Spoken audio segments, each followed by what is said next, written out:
तो भाई लोग कैसे हो आप सभी। आज की इस वीडियो में हम डिस्कस करने वाले हैं 7 डेडली सिंस यानी ननात्सु नो ताइज़ाई का सीजन 5 का एपिसोड 13 के बारे में। तो दोस्तों वीडियो को एंड तक देखना क्योंकि वीडियो बहुत ज़्यादा एंटरटेनिंग होने वाली है। पसंद आए तो लाइक मार देना यार, और जो चैनल पर पहली बार आया वो इस चैनल को सब्सक्राइब कर दे, जिससे हमारी लेटेस्ट वीडियोज़ की नोटिफिकेशन सबसे पहले आप सबको मिल जाएगी दोस्तों। और दोस्तों वीडियो शुरू करने से पहले अगर अभी तक आपने हमारे पिछले एपिसोड्स का एक्सप्लेनेशन नहीं देखा है 7 डेडली सिंस का, तो सबसे पहले आप वो चेकआउट कीजिए, नहीं तो आपको वीडियो बिल्कुल समझ नहीं आएगी। प्लेलिस्ट की लिंक डिस्क्रिप्शन में, तो सबसे पहले आप वो चेकआउट कीजिए। और दोस्तों आज मेरा थोड़ा सा माइक ख़राब हो रखा है, इसलिए थोड़ी आवाज़ अजीब सी आ रही है, तो आप वो कॉपरेट कर लीजिएगा दोस्तों। मैंने न्यू पीस ऑर्डर कर लिया दोस्तों, तो नेक्स्ट टाइम से ऐसा नहीं होगा दोस्तों। तो अब बहुत हो गई बातें, बाकी की बातें करते हैं वीडियो के बाद। और बिना देरी के शुरू करते हैं वीडियो इस फाड़ू इंट्रो के बाद।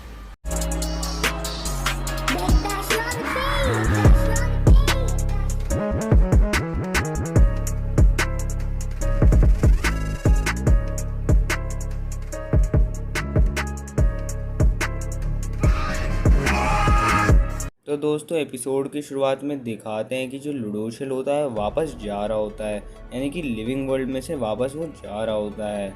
और अब वो कह रहा है कि अब वो अपने आंखों से भी कुछ नहीं देख सकता, तो उसको बताया जाए कि बाहर क्या हो रहा है। तो जो माइल है वो बताता है कि डीमन किंग हार चुका है, जो वॉर है वो ख़त्म हो चुकी है, और इसका जो सारा श्रेय वो जाता है 7 डेडली सिंस को।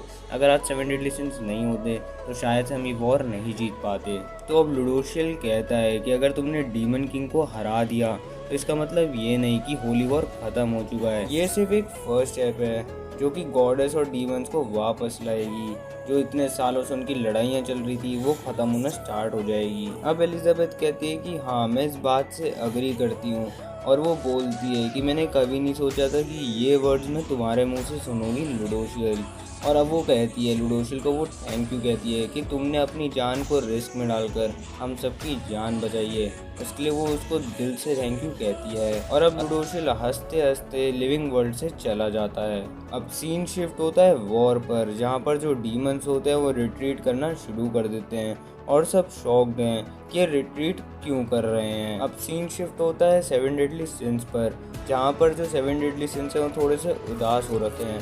तो जो एस्कनोर है वो सबसे पूछता है कि तुम उदास क्यों हो। अब तो बान और मेलियोडस भी परगेटरी से वापस आ चुके हैं।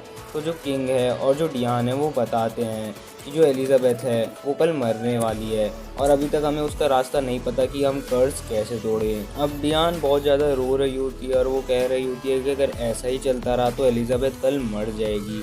तो जो अब एलिजाबेथ है वो बताती है कि वो ठीक है, बस वो ये चाहती थी कि मेलियोडस वापस से अपने नॉर्मल सेल्फ में आ जाए, और मेलियोडस वो आ ही जाता है। और अब एलिजाबेथ बताती है कि चलो कोई नहीं, अगर मैं मर भी जाऊंगी तो मैं वापस भी जिंदा होकर आ जाऊंगी, पर अगर जो मेलियोडस है अगर वो एक बार डीमन किंग बन जाता तो हम कभी भी एक दूसरे से वापस नहीं मिल पाते, तो मुझे कोई भी दिक्कत नहीं है। तो अब मेलियोडस बीच में इंटरप्ट करते हुए कहता है कि सॉरी, आपके डीप कन्वर्सेशन में मैं आपको इंटरप्ट कर रहा हूँ, पर मेरे पास एक वे है जिससे मैं जो एलिजाबेथ का जो कर्स है और जो मेरे पे कर्स है उसको मैं तोड़ सकता हूँ। तो जो अब गोथर होता है वो कहता है कि बीच में ऐसा गंदा मजाक करना अच्छी बात नहीं होती है, और इस बात से बान भी अग्री करता है। पर फिर बान को याद आता है परगेटरी में जब डीमन किंग बोल रहा होता है कि तुम मुझे सिर्फ एक कंडीशन पे हरा सकते हो, अगर तुम अपने ट्रू मैजिक यूज़ करोगे। तो अब बान कहता है क्या तुमने अपने ट्रू मैजिक को अवेकन कर दिया है। तो अब जो 7 डेडली सिंस के मेंबर्स हैं उससे पूछने लग जाते हैं तुम क्या करने वाले हो। तो जो मेलियोडस होता है अब वो मर्लिन से हेल्प मांगता है।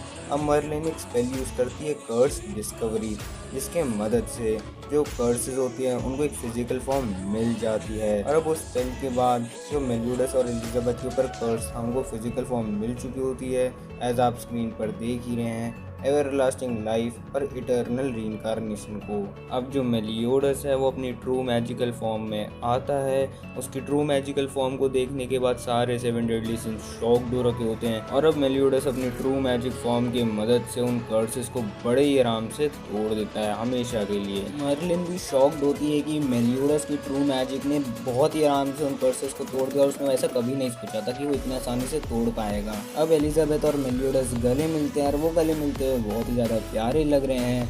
और अब जो मेलियोडस है वो कह रहा है कि अब उनकी जो लॉन्ग जर्नी थी वो फाइनली अब ख़त्म हो चुकी है और अब एलिजाबेथ कह रही है कि चलो अब हम साथ में लियोनस चलते हैं वापस से। अब जो 7 डेडली सिंस होते हैं वो पहुंचते हैं वॉर सीन पर, जहाँ पर जो है बान और एलेन वापस एक दूसरे से गले मिलते हैं और अब एलिजाबेथ कह रही है कि वॉर ख़त्म हो चुका है और अब हम सब वापस से लियोनस जा रहे हैं। अब मेलियोडस कह रहा है कि लियोनस जाने से पहले मुझे एक काम करना है। अब मेलियोडस और बाकी 7 डेडली सिंस उस डेस्टिनेशन पे पहुंचते हैं जहाँ पर मेलियोडस को एक काम था। अब जहाँ पर वो पहुंचते हैं वहाँ एक बहुत ही बड़ा गड्ढा होता है। अब मेलियोडस और जो एलिजाबेथ है वो उस गड्ढे में जाते हैं और अब जो किंग है वो उसे पूछ रहा है कि इस गड्ढे में क्या है। तो मर्लिन बता रही है कि इस केव में जेल्ड्रिस की लवर को मेलियोडस ने सील कर दिया था जिसका नाम है गिल्डा। और अब दिखाते हैं कि जो मेलियोडस है वो जो उस गड्ढे में पहुंच चुका है एलिजाबेथ के साथ और अब उसने वो जो सील है वो तोड़ दी होती है और अब गिल्डा को दिखाया जाता है। अब गिल्डा बता रही है कि उसने अपने यहाँ पर एक बेट लगाई थी कि जब नेक्स्ट टाइम वो अनसील होएगी तो उसके सामने जेल्ड्रिस होगा, पर उसके सामने अभी मेलियोडस है और वो ये बेट हार चुकी है। अब वो जो है मेलियोडस से पूछ रही है कि जेल्ड्रिस कहाँ पर है, तो मेलियोडस बता रहा है कि उसको नहीं पता। जब डीमन किंग उसके शरीर से गायब हो चुका था तो जेल्ड्रिस भी उसके शरीर से गायब हो चुका था। अब गिल्डा वहाँ से जा रही होती है तो मेलियोडस बता रहा है कि शायद से जेल्ड्रिस इस दुनिया में अब नहीं है। तो वो बोल रही है कि चाहे वो इस दुनिया में ना हो मैं उसको ढूंढ कर रहूँगी और अब वो वहाँ से चले जाती है। अब सीन शिफ्ट होता है गिल थंडर पर और अब वो उठता है और अब वो हाउजर से पूछ रहा है कि मैं कहाँ हूँ। तो वो कहता है कि तुम घर में हो, हमने तुम्हें ऐसी ज़मीन पर गिरा हुआ देखा था, तुमने मार्गरेट को पकड़ा था तो हमने सोचा हम तुम्हें यहाँ ले आए। तो अब जो गिल थंडर होता है वो पूछता है कि मार्गरेट कहाँ पर है, तो मार्गरेट उसके सामने खड़ी होती है और बिल्कुल सही सलामत होती है। और अब गिल थंडर और मार्गरेट थोड़ा सा रोमांस करने की कोशिश कर रहे होते हैं तो हाउजर बोलता है कि अगर तुम्हें ये चीज़ें करनी है तो अकेले में करा करो और अब वो हाउजर वहाँ से चला जाता है। अब सीन शिफ्ट होता है ड्रेफस और हेंड्रिक्सन पे, जहाँ पर जो ड्रेफस है उसको विश्वास नहीं हो रहा कि हेंड्रिक्सन ने लुडोशियल को धोखा दे दिया। तो हेंड्रिक्सन बोल रहा है कि हाँ पर मैं ऐसा करना नहीं चाहता था और अगर मैं तुम्हें प्लान बता देता तो तुम मुझे रोक देते करने के लिए।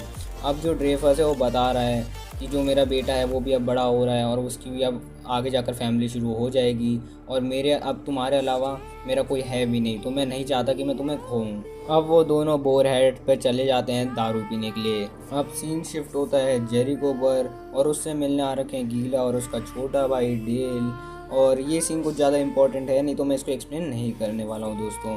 अब आगे बढ़ते हैं जहाँ पर दिखाते हैं कि जो मेलियोडस है और जो बान है उन दोनों ने जो है हॉक को फाइनली ढूंढ लिया है और वो ऐसी कुछ बकवास चीज़ें खा रहा होता है।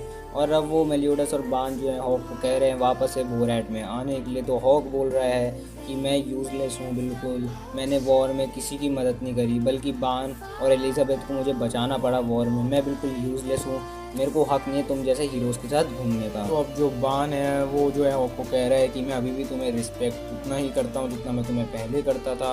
और अब मेलियोडस कह रहा है कि तुम वीक तो हो पर तुम कावर्ड नहीं हो और वही तुम्हारी सबसे बड़ी पावर है। और अब हॉक रोते रोते उन दोनों से गले मिलने चले जाता है पर वो साइड हो जाते हैं और हॉक ज़मीन पर गिर जाता है। और अब जो बान है और जो मेलियोडस है वो जो वाइल्ड का जो गाना था वो उसको सुनाते हैं हॉक को और वो सुनते सुनते हॉक जो अचानक से रोना शुरू कर देता है। रोते वो कहता भी है कि ये क्या बकवास गाना गा रहे हो, पर इस सॉन्ग को सुनते हुए वो अपना जो रोना है वो कंट्रोल नहीं कर पा रहा होता है और वो बहुत चिल्ला कर रो रहा होता है दोस्तों। अब तीनों यानी कि जो बान, मेलियोडस और जो हॉक है वो बोर हेड पर पहुंचते हैं, सब खुश हो रखे होते हैं, सब पी के टून हो चुके होते हैं। अब जो बान और मेलियोडस हैं वो अपना जो विस्की है वो लेकर छत पर चले जाते हैं और अब जो बान है वो मेलियोडस को कह रहा है कि तुम कितना टाइम अब यहाँ पर हो और मेलियोडस बान को कहता है कि मुझे पता था कि तुम्हें पता चल जाएगा ये चीज़। और इसी के साथ दोस्तों एपिसोड 13 और ये वीडियो यही ख़त्म होते हैं। So thanks for watching this video. दोस्तों अगर वीडियो अच्छी लगी हो तो यार लाइक मारो, एम करते हैं 25 लाइक्स का, कमेंट करो और जो चैनल पर पहली बार आया हो इस चैनल को सब्सक्राइब कर दीजिए जिससे हमारी लेटेस्ट वीडियोस की नोटिफिकेशन सबसे पहले आप सबको मिल जाएंगी दोस्तों। और दोस्तों इस वीडियो में मेरी आवाज़ थोड़ी सी ख़राब आ रही है दोस्तों क्योंकि मेरा जो माइक सिस्टम है वो थोड़ा ख़राब हो चुका है, मैंने न्यू ऑर्डर कर लिया है दोस्तों, तो नेक्स्ट वीडियो से ये दिक्कत नहीं आएगी, तो प्लीज़ कोऑपरेट दोस्तों। मैं भी जा रहा हूँ नेक्स्ट वीडियो बनाने के लिए, तब तक के लिए bye bye, be safe, sayonara.